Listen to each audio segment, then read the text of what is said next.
Okay guys, welcome to another video. In today's video I wanted to talk about cooking options in a grid down scenario. So what you see in front of you, I just threw a couple kind of options that I have and that I have used in the past during power outages, winter storms, ice storms, flooding, places where kind of emergency disaster scenarios.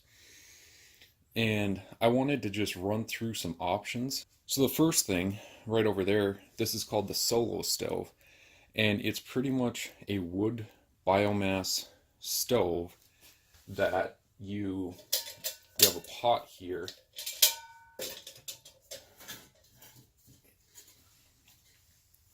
and I'm not going to get into the exact science, but you feed twigs in the top, and then air comes up from the bottom, and then it goes through the top, and then there's secondary combustion and a lot of scientific stuff going on in such a seemingly simple device.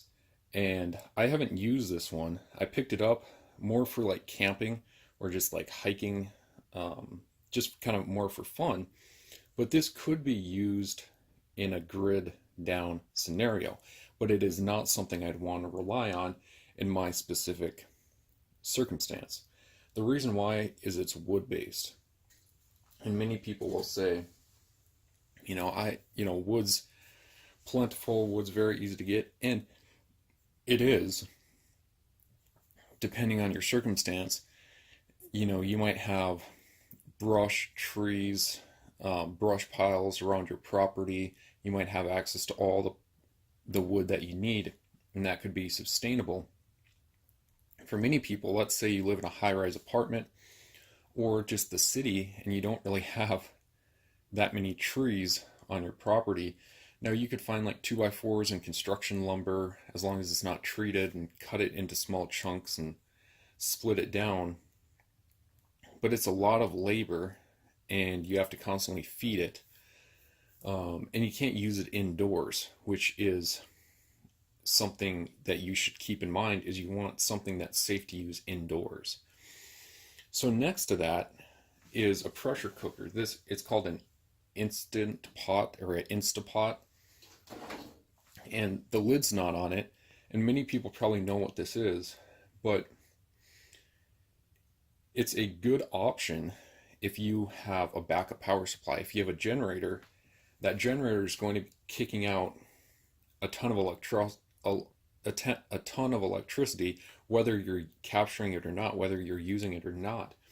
So a scenario that I've considered is, because this can cook meals very quickly, like 20 minutes, 10 minutes, you can throw steaks in it or meat and it can cook really quick. You can put rice, stews, pinto bean, or like dry beans, and it cooks it a lot faster than just boiling water. So if I have my generator going and I have surplus amounts of electricity, I could start the generator up, or I could load all this up ready to cook. I could crank the generator on and hit cook, and it might consume, I think it consumes quite a bit of electricity, maybe 800 watts. So I just checked on the back, it actually consumes 1,000 watts. So, if you don't have electricity, 1,000 watts to begin with is a lot. If you're relying on like those battery backup systems that can only charge phones and laptops, you won't be powering something like this. But if you have a generator, or if it's some type of emergency disaster and you still have grid power, you might as well use your electric as long as you got it. So that's one option I've considered. The microwave, it's kind of behind me, but that's another thing a lot of people forget, is microwaves are very efficient. Yes, they gobble a lot of electricity, but you can boil water in like 2-3 minutes. So it might be a 1,200 watt microwave. That's 1,200 watts per hour. So if you use it for 6 minutes, it only consumes 120 watts, or 1/10, because 6 minutes is 1/10 of 1 hour. So it's only consuming 120 watts, which a lot of people don't realize. They think you flip that microwave on and like every minute it uses 1,200 watts, and they're like, I only have a 2,000 watt generator. That's not true. So the microwave is another good option. You can throw just plain water in there, put it on for 3-4 minutes, and you have boiling water. So the microwave is something, it consumes electricity, but if you have a generator power supply, gas generator or an off-grid solar, I have these on the table. These are just some options which are more for bug out bags or for mobile situations where you're not in your home anymore. And these are similar to Esbit fuel tabs. I think they're called hexamine. And they burn at 1500 degrees, no smoke, not really any odor, waterproof, 15-minute burn time for each tablet. And something you can do is you can use this in the solo stove. You can put like 2 tablets to boil water quickly. But for like bulk amounts, this fuel, like per BTU, is fairly expensive. Another option, which I've talked about before, is alcohol stoves. Now, some people might disagree, but I've used alcohol stoves indoors. They don't produce any smoke. They're very quiet, which would be good, I guess, like in a quiet place if you're trying to produce zero noise. And a lot of people don't recommend using this. It's alcohol, but I think it's like methanol is what it's called, or methyl alcohol. And, this is really caustic to your skin, so on and so forth, but it's very readily available at gas stations for like a few bucks. And it doesn't really go bad until you open it, and then it starts to evaporate. But as an alternative, you can go to the hardware store and get, I think it's like 91% alcohol. And you can't use rubbing alcohol, and you can't really use like whiskey or hard liquors because their alcohol percentage isn't high enough. Plus, I don't know why you'd, I guess, waste it.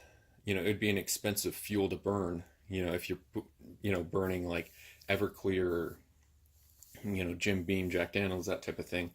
It just doesn't make a lot of sense to me, and I don't think it's possible. I haven't tried it though. I won't want to waste a valuable resource like that, which you could barter with or make tinctures with, or a host of other benefits.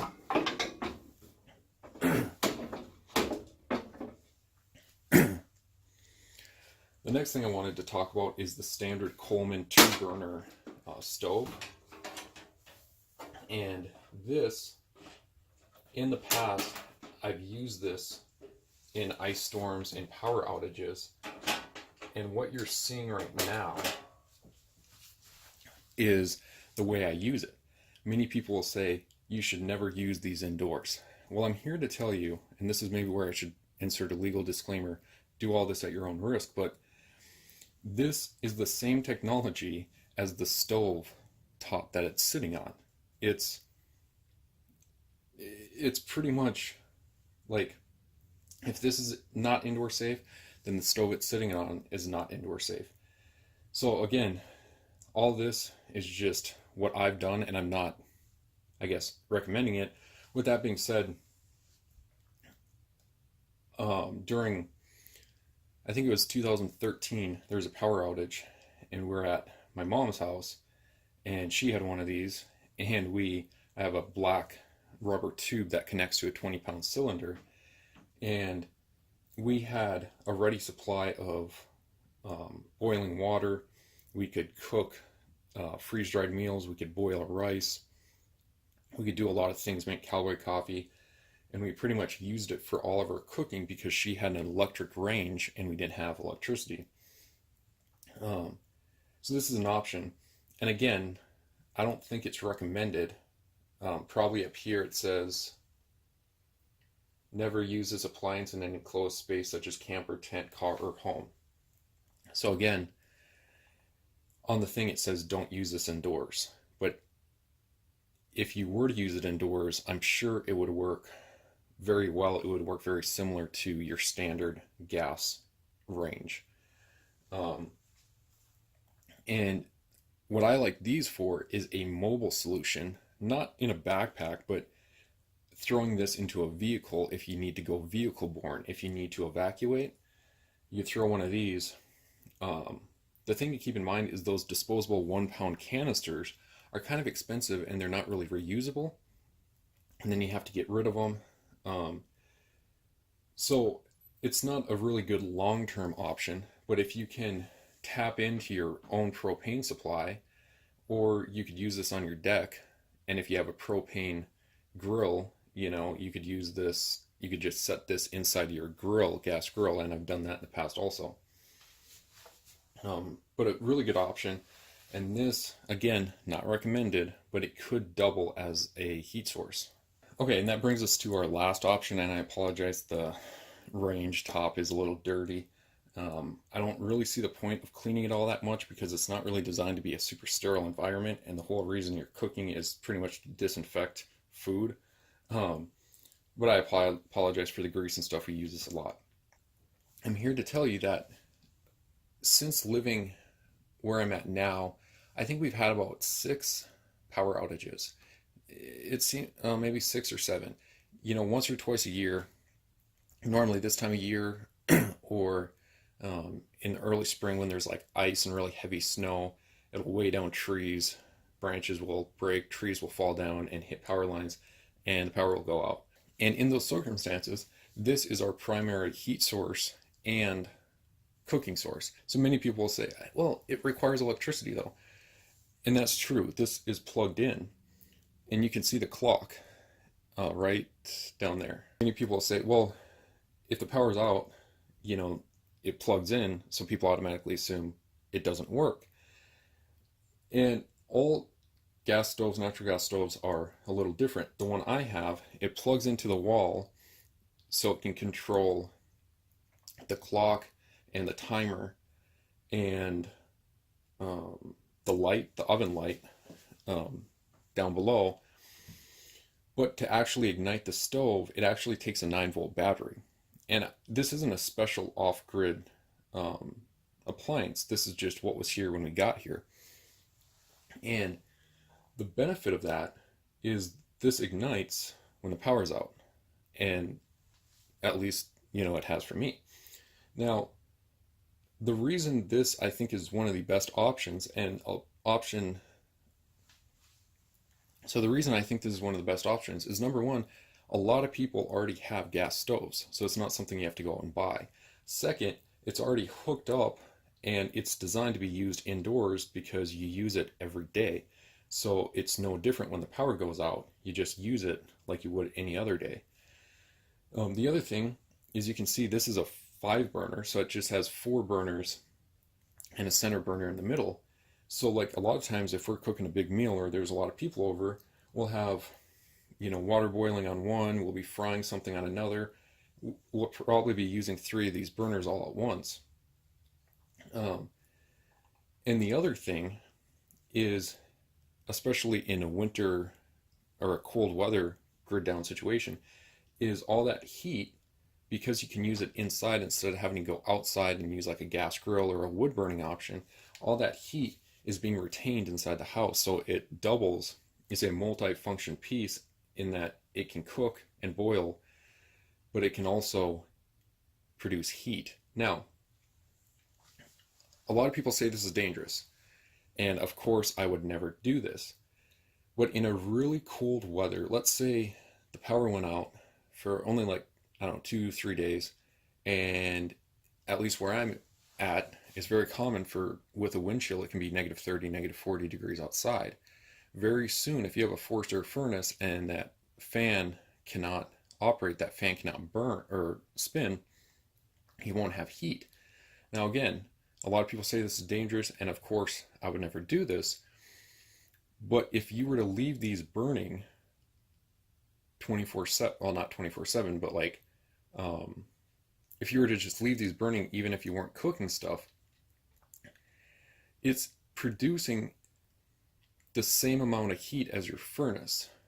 Or not as many BTUs, but natural gas burns very efficiently. So it is producing I don't know the best way to put this, but if you have all four burners going, I think each one, like, these are like 9,000 BTU and those are 4,000 or like 12,000 and 6,000. I forget the BTU outputs. But if you have like some of these are all of them going, you might be producing about 20,000 BTUs, which is quite a bit of heat, especially if you're not trying to heat your home to a comfortable temperature. You're just trying to keep it above 50 degrees. Now, the other trick you can do is if you have stock pots, you fill those with water and you put those on the burners. So it's producing instant heat from the burners. That water is also soaking up that heat and coming to a boil. And once they get to a boil, you turn it off, and those stock pots full of water are acting as heat sinks or heat batteries, and they've soaked up a lot of that energy. And once you turn it off, as the water cools, the water will continue to dissipate BTUs, because I'm not like a chemist or a thermodynamics expert, but energy just doesn't disappear, it just changes form. So I guess long story short, if you have boiling water, as it cools, the water gets cooler, that heat goes somewhere, that heat will escape. So you can, fill these up with water. The other thing is, if you don't have a Berkey or some type of water filter and you need to rely on boiling water to get clean sterile water, let's say that your water's out, well, you're doing like 2-3 birds at one time, because you're heating your house, you're storing that energy, and you're also boiling that water, which will sterilize that water so you can have clean drinking water. So in such a simple operation, you're accomplishing like a lot of different goals. So this is a point where a lot of people will say, well, what if the gas is off? What if they turn the natural gas off? Well, that's interesting that you think that, and every state's different. The state I'm in, during cold winter months, there's laws in place in which it's nearly impossible for gas companies to turn off natural gas to houses. The only exception would be if there was damage to a gas line. Now, I'm not saying that never happens. What I will say is, the 5 or 6 years that I've been here, not once has our gas been turned off. Not once has a gas line ruptured. Not once have they had to turn the natural gas off. Now, in other states, let's say California or earthquake-prone areas, the likelihood of them turning natural gas off is a lot higher. But where I live, and where a lot of people in the country live, the likelihood of the natural gas not being there is very, very low. The other thing is, people are going to be like, having those burners on, you're going to be burning so much fuel, and then you'll get your gas bill and it'll be super expensive. It's the whole point is staying alive. The whole point is being able to eat. The whole point, so what if the next month your gas bill is a couple $100 instead of $50? That's the whole point of why you have an emergency supply of cash on hand, at least in my kind of philosophy. And like I said, this produces the same amount of heat per dollar as a 4-star furnace. The last thing I wanted to talk about, I kind of missed it because I didn't bring one out on the table, are isobutane stoves, or those small backpacking stoves, Jetboil, MSR Pocket Rocket, and a million counterfeit Chinese copies you can find on Amazon for like $5-10. The stoves themselves you can find for really cheap. The reason I don't think they're a good option for long-term sustainability is because the fuel source is hard to find. Well, beforehand, yes, you can stock up on it, but the cost per BTU of that fuel is fairly expensive, and you can't really recycle those canisters, and the expense, you don't, I mean, I use them in lightweight evacuation kits for like a 2, 3, 5, 7 day, even 2-week long event, so I could have a heat source and a cooking option in addition to just campfires. But for a long-term grid down at-home situation, I don't think the Jetboil or the Isobutane stove is that efficient cost-wise, and other people may disagree. Uh, the Are they safe to use indoors? Personally, I don't think so. Um, you know, once or twice might not be a big deal, but the big downside of those, from a safety aspect and an efficiency aspect, is number one, most of them are single burners, so you can only be doing one thing at once. The other thing is because they're designed to be small, compact, and lightweight, they're very unsteady. You can't put a big pot of water on there safely and just leave it. Every time I use those, even when I'm out camping, because I'm very leery and afraid the stove will fall and catch the brush on fire, every single time I use one of those, I'm constantly vigilant and constantly watching it because they are so unstable. So now if you're using that indoors, not only do they produce a really loud hiss and it's kind of annoying, but if the water started to boil, rumble and shake that pot, it'd be very easy for that stove to tip over. And now it started as just a simple power outage, and now you're dealing with a house fire. So that's a few reasons why I don't really like them for like an at-home grid down situation. And other people like them and recommend them. And they are fairly efficient, but the big thing is the fuel is not readily available. It's hard to find, and I don't think they're all that safe. But for evacuation kits, they're really lightweight and compact. So hopefully you guys enjoyed this video. Again, very simple, but in the past couple months, I've been thinking about making more simple videos, less like bushcrafting, camping in the wood type videos, and more basic disaster preparedness using kind of everyday supplies or household equipment that most people have, and they don't realize its full benefit in a grid down situation. So hopefully you guys like this video. Like always, go back to my homepage, watch my current videos. If you like what you see, feel free to subscribe.